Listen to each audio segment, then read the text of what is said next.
রাসূলুল্লাহ সাল্লাল্লাহু আলাইহি ওয়াসাল্লাম বলেছেন, আরাফার দিন ব্যতীত অন্য কোন দিন আল্লাহ তাআলা এত পরিমাণ বান্দাদেরকে ক্ষমা করেন না যত ক্ষমা আরাফার দিন আল্লাহ তাআলা করেন। সুবহানাল্লাহ।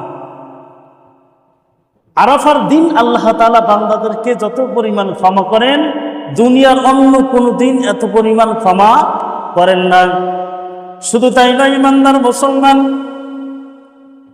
আল্লাহ তাআলা ওই দিন একবার নিকটতম বান্দার কাছাকাছি চলে আসে, প্রথম আসমানে চলে আসে। আসার পরে ফেরেশতাদেরকে ডেকে ডেকে বলেন, ওগো ফেরেশতারা, আমার বান্দারা কি বলতেছে, দেখো আমার বান্দারা কি চায়। আবার অন্য বর্ণনায় মুফাসসিরিনগণ, মুহাদ্দিসগণ বলেন যে আমি বান্দাদেরকে ডেকেছি, এই জন্য বান্দারা আমার কাছে আসছে।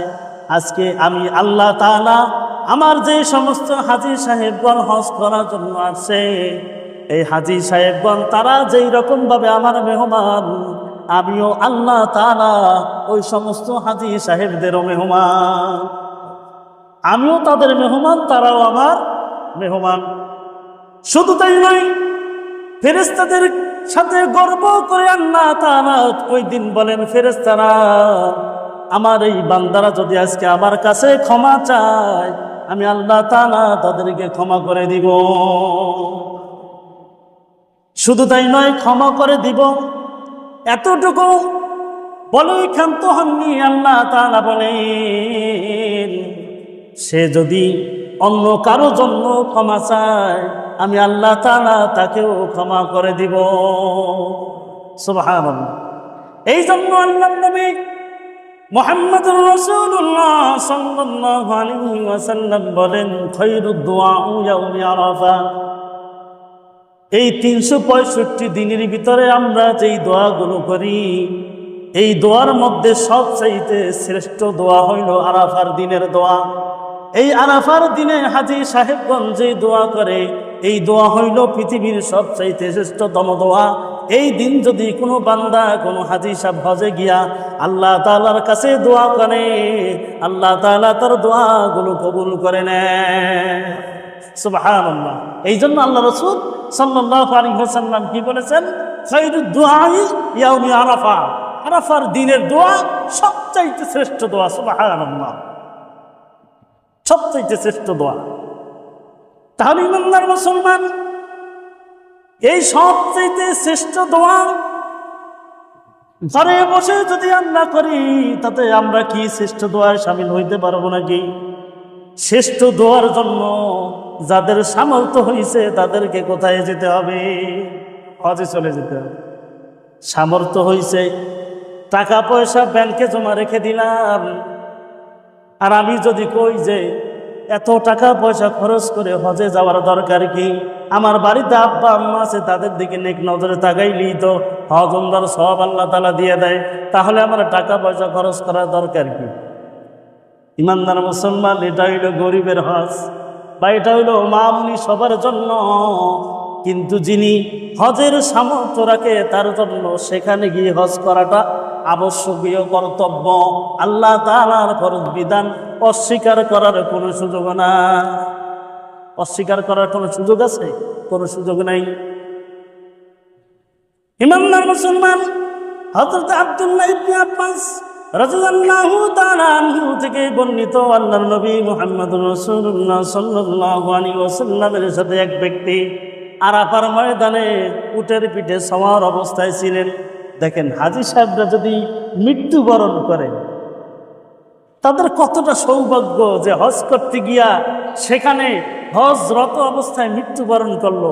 তাদেরকে আল্লাহ তাআলা কতটা ভালোবাসেন, রাসূল সাল্লাল্লাহু আলাইহি ওয়াসাল্লাম কতটা তাদের সুসংবাদ শুনিয়েছেন, এই হাদিসে আমরা শুনবো ইনশাআল্লাহ। ইমানদার মুসলমান, হযরত আব্দুল্লাহ ইবনে আব্বাস রাদিয়াল্লাহু তাআলা আনহু বলেন, যারা আরাফার ময়দানে রাসূল করিম সাল্লাল্লাহু আলাইহি ওয়াসাল্লামের সাথে এক ব্যক্তি অবস্থান করতেছিলেন উটের পিঠে সওয়ার অবস্থায়। হঠাৎ ওই ব্যক্তি উট থেকে পড়ে যায়। হঠাৎ ওই ব্যক্তি উঠ থেকে পড়ে যায়। পড়ে যাওয়ার পরে তার ঘাড়গুলো মটকে যায়, সঙ্গে সঙ্গে লোকটা দুনিয়ার জমিন থেকে বিদায় হয়ে যায়, লোকটা মারা যায়। আল্লাহর নবী মুহাম্মদুর রাসূলুল্লাহ সাল্লাল্লাহু আলাইহি ওয়াসাল্লাম বলেন, ওগো সাহাবায়ে কেরাম, আমার এই বান্দাকে, আমার এই উম্মতকে, আল্লাহ তাআলার এই বান্দাকে বড়ই পাতা সহ তাকে ভালোভাবে গোসল দাও, গোসল করাও, কিন্তু তাকে 2 কাফনে দাফন করবা। কয়টা কাপড় দিয়ে দাফন করবে? 2টা কাপড় দিয়ে দাফন করবে। খবরদার খবরদার, তার মস্তককে আবৃত করবে না, মস্তক কি রাখবে? খোলা রাখবে। কারণ হইল এই বান্দা যখন হাসরের ময়দানে উঠব, তখন তালবিয়া পাঠ করতে করতে হাসরের ময়দানে উঠবে। কত সুসংবাদ যে হাজী সাহেব সেখানে গেল, মারা গেল। মারা যাওয়ার পরে রাসূল করিম সাল্লাল্লাহু আলাইহি ওয়াসাল্লাম বললেন যে তাকে গোসল দাও এবং 2 কাপড়ে তাকে কাফন পরাও, এবং তার চেহারাটা আবৃত করবা না, তার গায়ে সুগন্ধিও লাগাবে না। এটাও বলছেন যে তার গায়ে সুগন্ধিও লাগাবে না।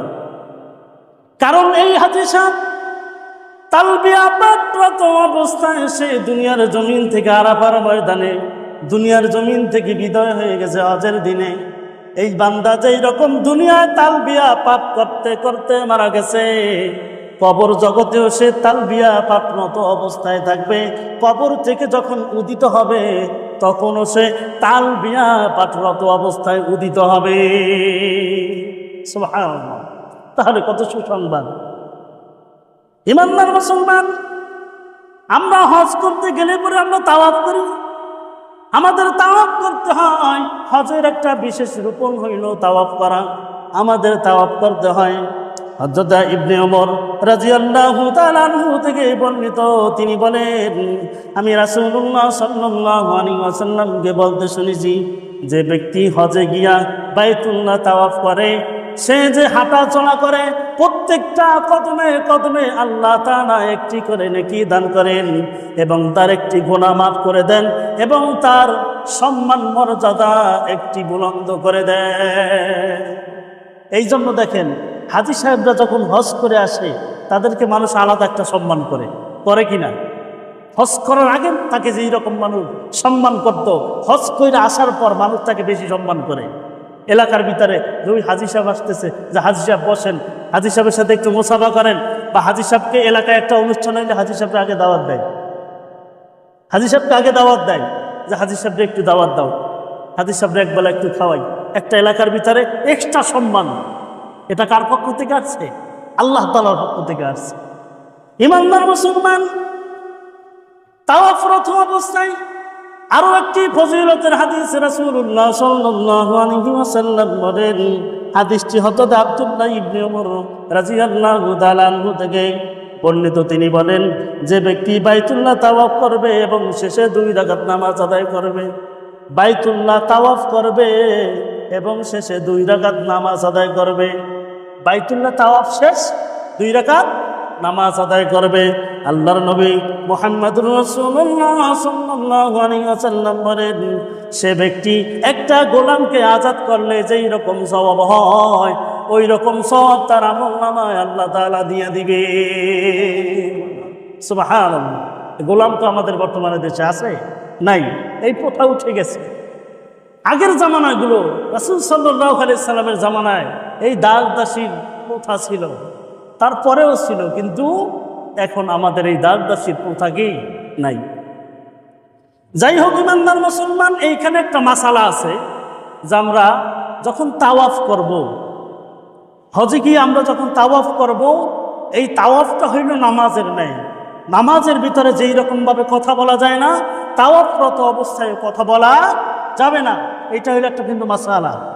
পাশাপাশি হইল, হ্যাঁ, জরুরতান যদি কোনো কথা বলতে হয় অথবা দ্বীনের কথা, সওয়াবের কথা যদি আলোচনা করা যায়, সামান্য পরিমাণ বলাটা জায়েজ আছে, তবে না বলাটাই কি ভালো। যাই হোক ইমানদার মুসলমান, আমরা হজে গিয়া হাজরে আসওয়াদকে চুম্বন করি, আমাদের হজ করতে যাওয়ার পরে মনের ভিতরে একটা তামান্না থাকে যে হাজরে আসওয়াদকে চুম্বন করব। এই একটা তামান্না থাকে না? হাজরে আসওয়াদকে চুম্বন করব, মনের ভিতরে একটা তামান্না থাকে। যেই ব্যক্তি এই হাজরে আসওয়াদকে চুম্বন করতে পারে সে নিজেকে ধন্য মনে করে, তার ভিতরে হজের একটা পরিতৃপ্তি আইসা পড়ে নাকি? হজের একটা পরিতৃপ্তি আইসা পড়ে। আর যে ব্যক্তি হজ করলো কিন্তু হাজরে আসওয়াদকে চুম্বন করতে পারলো না, তার ভিতরে একটা আকাঙ্ক্ষা থেকে যায়, আমি হজে গেলাম ঠিকই কিন্তু হাজরে আসওয়াদকে চুম্বন করতে পারলাম। যাই হোক ইমানদার মুসলমান, আন ইবনে ওমর রাদিয়াল্লাহু তাআলা আনহু আনিন নবী সাল্লাল্লাহু আলাইহি ওয়াসাল্লাম قال قال رسول الله صلى الله عليه وسلم إن مسح الحجر الأسود والركن اليماني يحطان الخطايا حقا। আল্লাহর নবী মুহাম্মদুর রাসূলুল্লাহ সাল্লাল্লাহু আলাইহি ওয়াসাল্লাম বলেন, হাদিসটি হযরত ইবনে ওমর রাদিয়াল্লাহু তাআলা আনহু থেকে বর্ণিত। আল্লাহর নবী মুহাম্মদুর রাসূলুল্লাহ সাল্লাল্লাহু আলাইহি ওয়াসাল্লাম বলেন, যেই ব্যক্তি রুকনে ইয়ামানি এবং হাজরে আসওয়াদকে স্পর্শ করল, রুকনে ইয়ামানি আর হাজরে আসওয়াদ এই দুইটা পাথর, এই দুইটা হইল জান্নাতি ইয়াকুত পাথর। দুইটা কি? জান্নাতি ইয়াকুত পাথর। এই দুইটাকে যে চুম্বন করলো, আল্লাহর নবী মুহাম্মদুর রাসূলুল্লাহ সাল্লাল্লাহু আলাইহি ওয়াসাল্লাম বলেন, তার পিছনে যত গুনাহ হয়েছে সব গুনাহ আল্লাহ তাআলা ঝরাইয়া দিবে। তার সব গুনাহ ঝরে যাবে। সব গুনাহ কি হয়ে যাবে? ঝরে যাবে। শুধু তাই নয় ইমানদার মুসলমান, আল্লাহর নবী মুহাম্মদুর রাসূলুল্লাহ সাল্লাল্লাহু আলাইহি ওয়াসাল্লাম আরো বলেন, আল্লাহু লা ইয়াবসান্নাহু আল্লাহু ইয়াওমাল কিয়ামা লাহু আইনানি ইউবসির বিহিমা ওয়া লিসানুন ইয়ানতিকু বিহি কায়াশহাদু আলা মান ইস্তামালাহু বিআদ। আল্লাহ তাআলা হাবিব মুহাম্মদুর রাসূলুল্লাহ সাল্লাল্লাহু আলাইহি ওয়াসাল্লাম বলেন, কিয়ামতের দিন আল্লাহ তাআলা যখন হাজরে আসওয়াদকে উপস্থিত করবেন, হাজরে আসওয়াদকে যখন উঠাবেন উপস্থিত করবেন, তার দুইটি চোখ থাকবে এবং একটি জবান থাকবে। এই হাজরে আসওয়াদ চোখ দিয়া দেখবেন এবং জবান দিয়া কথা বলবেন। এবং আল্লাহর নবী মুহাম্মদুর রাসূলুল্লাহ সাল্লাল্লাহু আলাইহি ওয়াসাল্লাম বলেন, চোখ দিয়া দেখবেন এবং জবান দিয়ে কথা বলবেন। ওই ব্যক্তির ব্যাপারে সাক্ষ্য দিবেন যেই ব্যক্তি খালেস নিয়তে ওই বাইতুল্লাহ গিয়ে এই হাজরে আসওয়াদকে চুম্বন করেছে, ওই ব্যক্তির ব্যাপারে এই ইয়াকুত পাথর এবং রুকনে ইয়ামানি আল্লাহ তাআলার দরবারে সুপারিশ করবে। কিন্তু নিয়ত থাকবে কি? যাদের খালেস নিয়ত থাকবে, যে টাকার জোরে হজ করতে গেলাম, সিটার বাটপারি করে টাকা অর্জন করে ওই টাকা নিয়ে হজ করতে গেলাম, এদের ব্যাপারে হাজরে আসওয়াদ সাক্ষ্য দিবে কিনা, সুপারিশ করবে কিনা, এটা প্রশ্নবিদ্ধ। এটা কি? প্রশ্নবিদ্ধ। যাই হোক ইমানদার মুসলমান, হাজরে আসওয়াদকে যখন উদিত করা হবে, হাজরে আসওয়াদের দুইটি চোখ থাকবে এবং একটি জবান থাকবে। চোখ দিয়ে দেখবে যে কে কে আমাকে স্পর্শ করেছে, চুম্বন করেছে, এবং জবান দিয়া কথা বলবে, জবান দিয়া কথা বলবে। এখন যদি কারো মনের ভিতরে এইরকম ভাবে প্রশ্ন আসে, হুজুর একটা পাথর সে কিভাবে কথা বলবে, তাহলে এইখানে বোঝানোর জন্য আর একটু অন্য সাইড থেকে একটু ঘুরে আসি। আমাদের ঘরের ভিতরে কোরআন শরীফ রাখা আছে, আছে না? আমাদের ঘরের ভিতরে কোরআন শরীফ রাখা আছে। কোরআন শরীফ তাকের উপরে বছরের পর রেখে দেয়, মাসের পর মাস, দিনের পর দিন তাকের উপরে কোরআন শরীফ রেখে দেয়। কোরআন শরীফের উপরে ধুলা ময়লা পড়ে যায়, কোরআন শরীফ বলে নাকি কখনো যে আমাকে একটু ধরো, আমাকে একটু তেলাওয়াত করো, আমার শরীরে ময়লা লাগছে, আমাকে একটু পরিষ্কার করো? বলে নাকি? বলে না। এই কোরআন হাসরের ময়দানে একদম যুবক হিসাবে দাঁড়াবে। হাসরের ময়দানে এই কোরআন একদম যুবক হিসাবে দাঁড়িয়ে যাবে।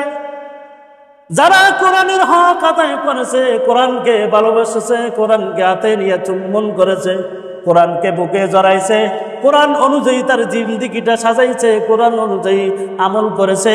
এই কোরআন কাল কিয়ামতের ময়দানে আল্লাহর নবী যত আম্বিয়া কেরাম দুনিয়ার জমিনে আসছে তাদের পরে সর্বপ্রথম সুপারিশকারী হবে এই কোরআন। সুবহানাল্লাহ। এই কোরআন সুপারিশ করবে, কোরআন ডেকে ডেকে বলবে, আয় আল্লাহ,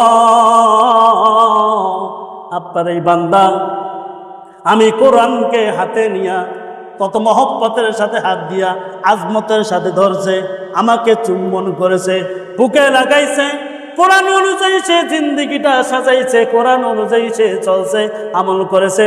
আয় আল্লাহ, সে যদি আজকে জাহান্নামী হয়ে যায়, গুনাহ কম বেশি হওয়ার কারণে সে যদি জাহান্নামী হয়ে যায়, আয় আল্লাহ, আমি সুপারিশ করলাম এই ব্যক্তিকে আপনি জাহান্নামে না দিয়া জান্নাতে দিয়ে দেন।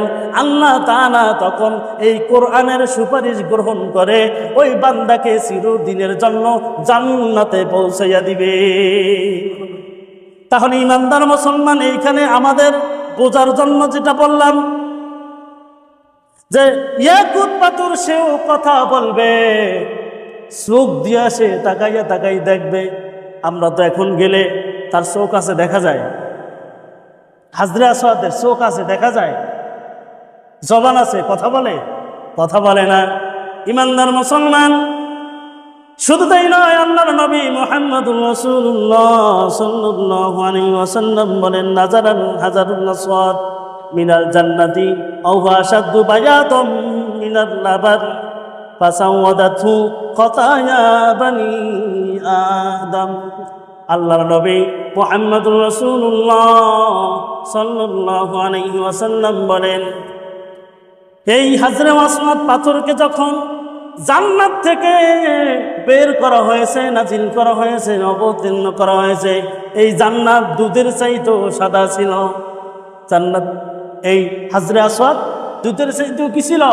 সাদা ছিল। বনি আদমের গোনা তার মুখে নিতে নিতে নিতে নিতে আজকে হাজরে আসওয়াদ পাথরটা সাদার জায়গায় কালো হয়ে গেছে।